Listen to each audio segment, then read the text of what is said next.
7 innocent habits that prevent Social Security disability benefits from getting approved and staying approved.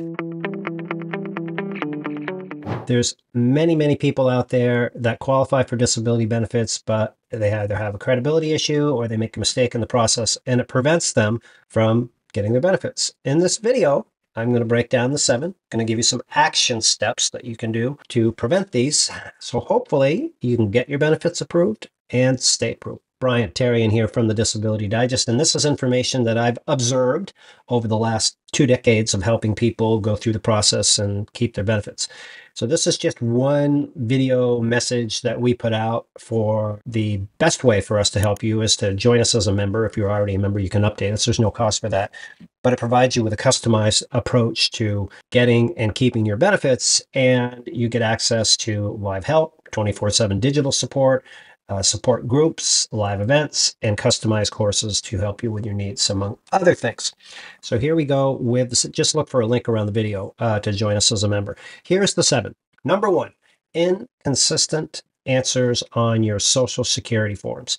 One example is, as you go through the approval process, or even when you go through a continuing disability review, you are likely going to have to answer questions on an adult function form. Now, if those answers don't match what's in your medical evidence from your doctors, then it just gives Social Security like the grounds for a credibility concern.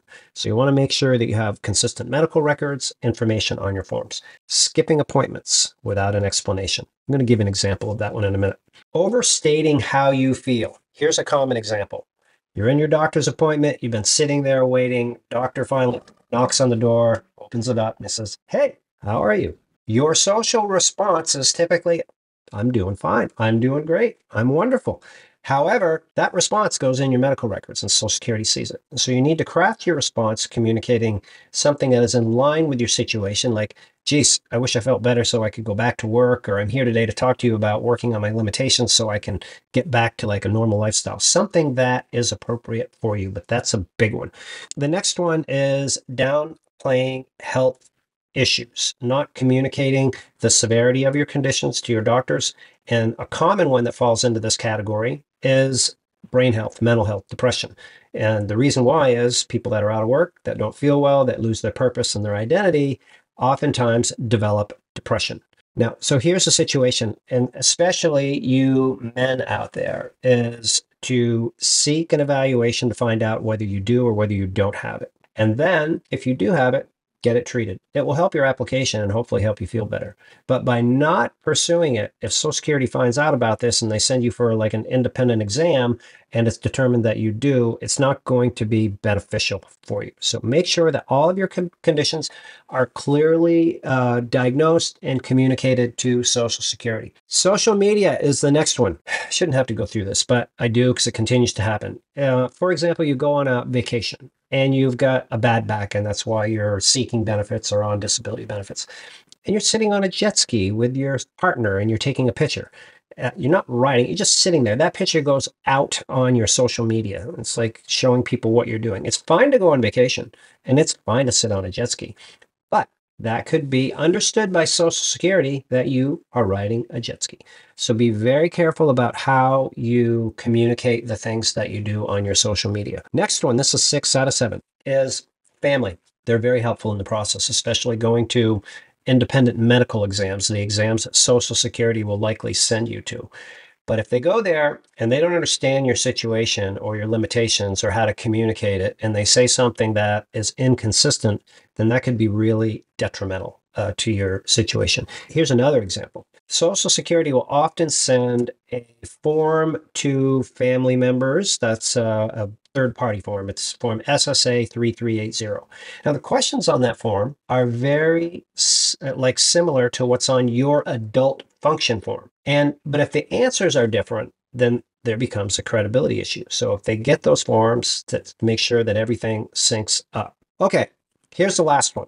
And this is a subtle, sneaky one. Not explaining why you have stopped treatment or a medication. Common example, medication. Somebody is taking like a heavy painkiller, but it makes them like totally loopy and they're just not functional. So they go to their doctor.